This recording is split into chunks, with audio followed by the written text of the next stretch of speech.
What are the strengths and weaknesses of trying to go mainstream? That's tricky because I'm having a hard time defining what mainstream is right now.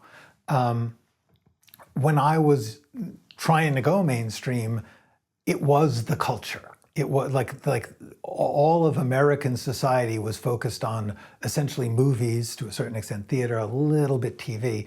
Over the course of my career, that moved to TV, but there was a unified center.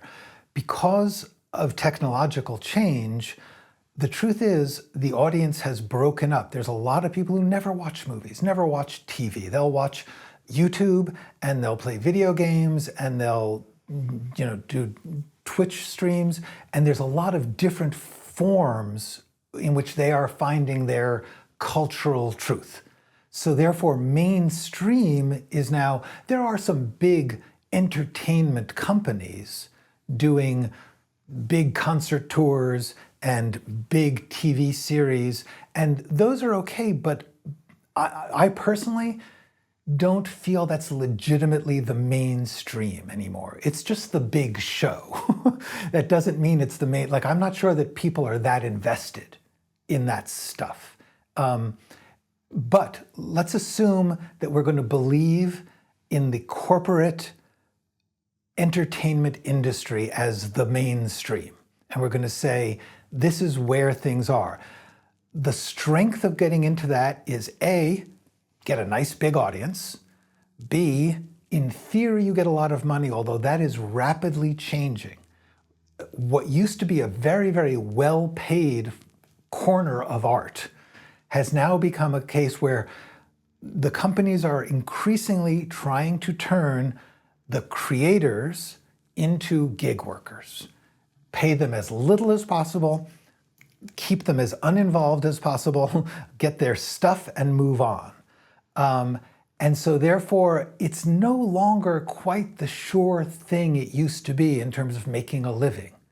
And so I would say that's not one you can count on. Even if you get in the game, if you get in the big leagues and you're writing for a streaming series or you write a feature, you may not be able to build a career because of the way that things are changing contractually and business model-wise. So I am hesitant to say what my experience was once I was in the game, as long as I fed the machine what it was looking for, and gave my talent to the things they were asking for, they would pay me a lot of money. They would often pay me a lot of money to provide the material that they would then throw out. That was their business model. They would say, let's get a whole bunch of writers to work on this and we'll pay them a fortune because we're going to take their stuff and wreck it. We're going to give it to other writers or we're just going to put it on the shelf. And the payoff is we may make a hit out of some of that. And the rest of it, they just get to live well. As the famous line in Mad Men, that's what the money is for.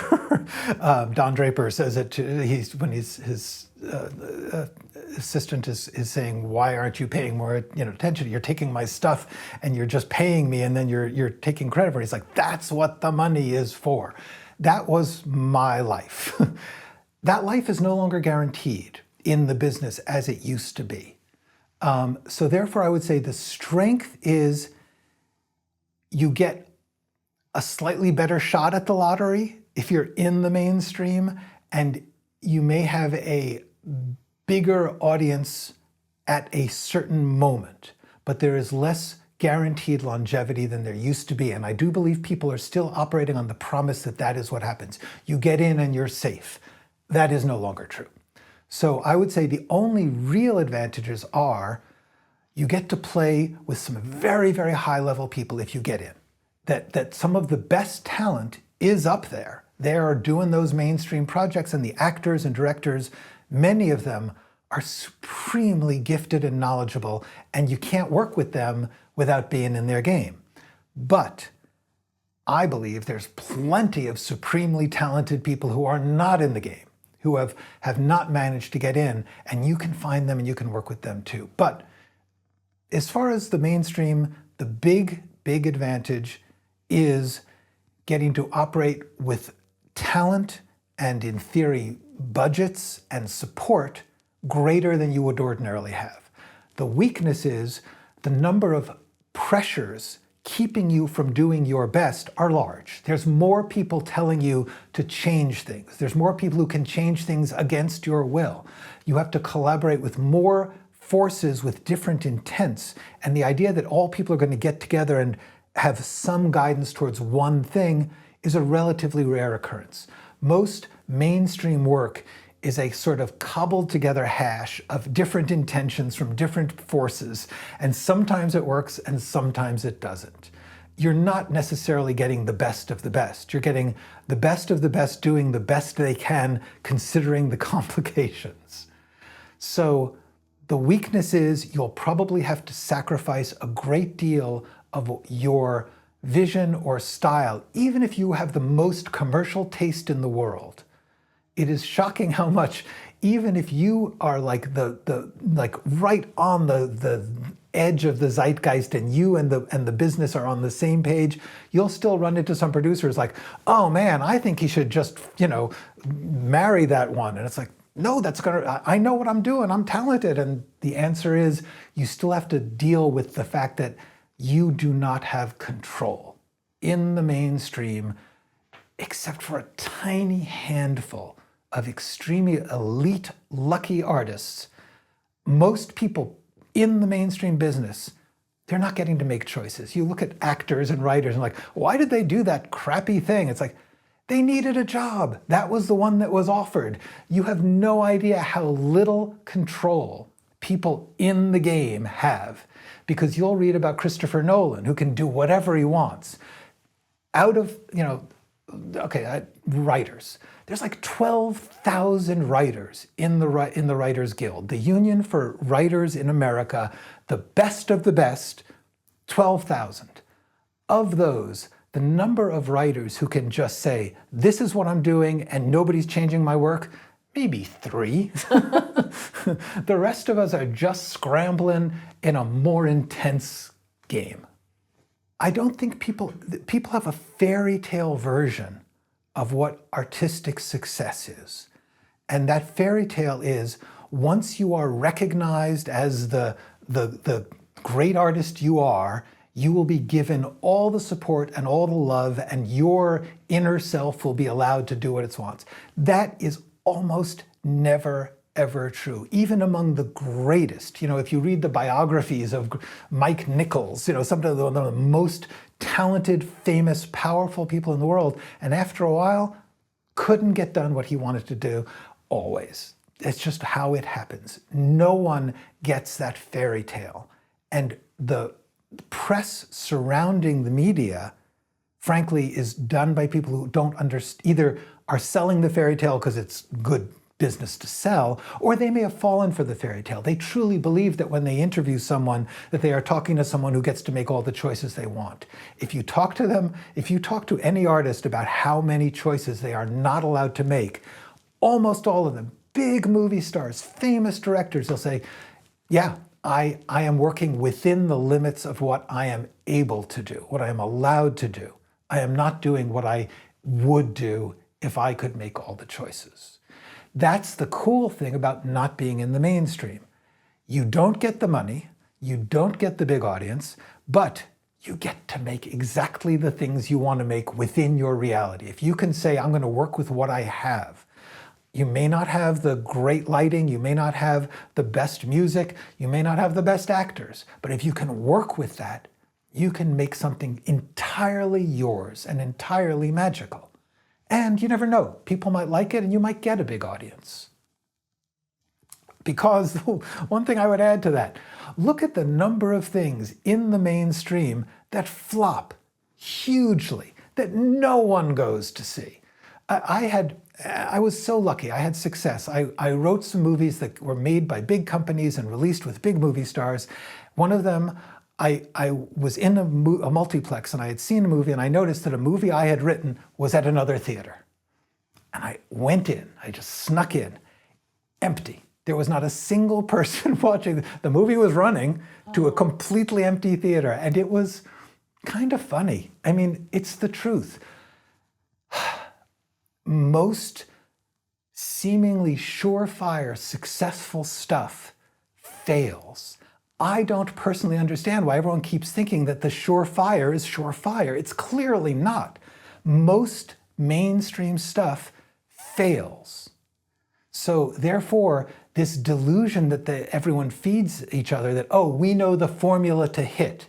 If they knew the formula to hit, why are they releasing things that don't hit? Sometimes it's because you really believe in something and you say, you know what, we're going to gamble on this, which is what art is. I'm going to take a chance that other people like it.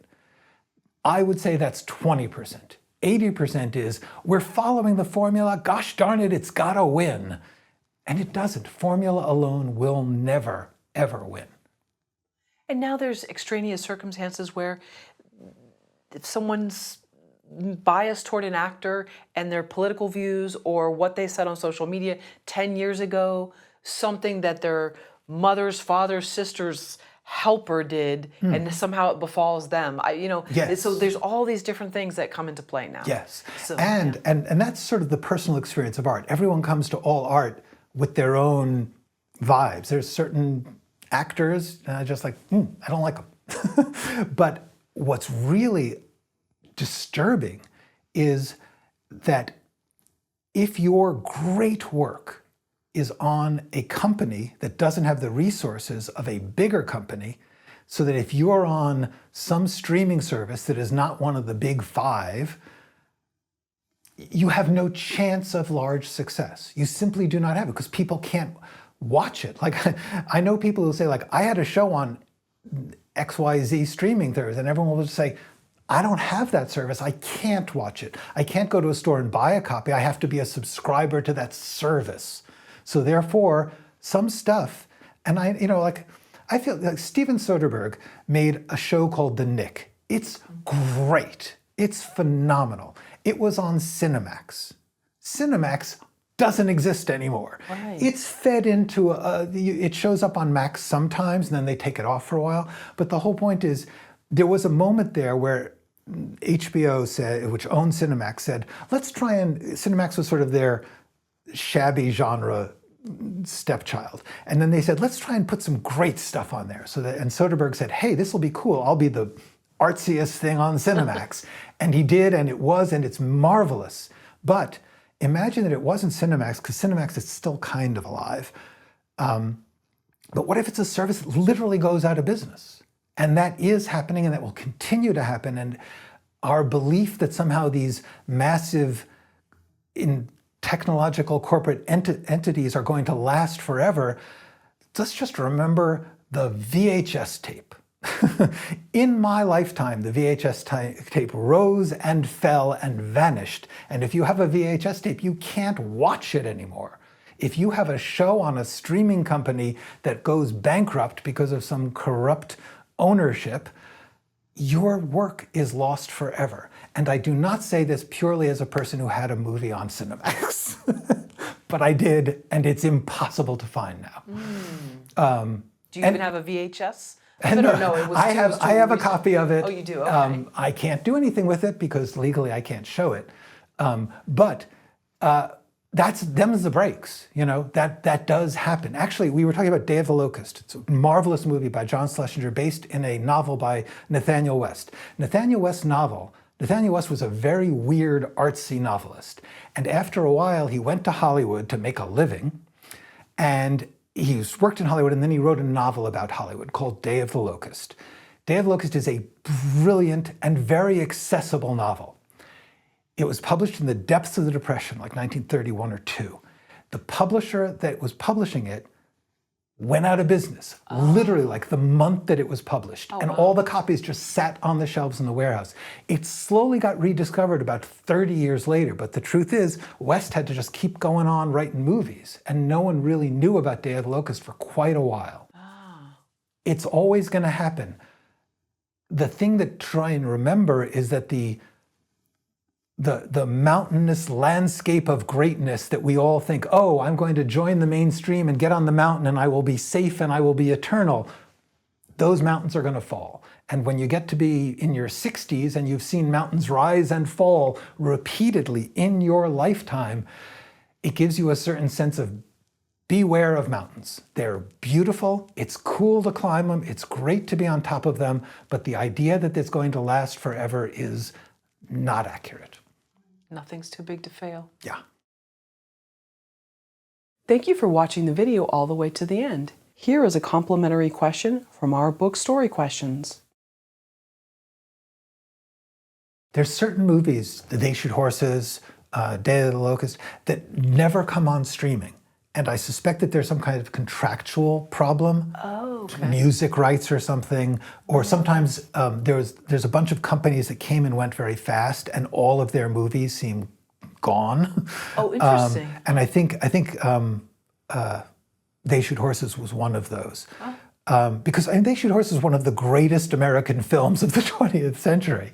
And I'm sure I've seen it. I gotta see it. oh, it's amazing. Okay, I'll have to see it. Sorry. Oh my God. If you like Day of the Locust, Okay. They Shoot Horses, Don't They will blow you away. Jane Fonda, Michael Sarrazin, it's the dance marathon. Okay, I gotta, sorry. Yeah, no, it's Sometimes it's so amazing. hard to keep up with everything. Yeah, but it's very hard to find.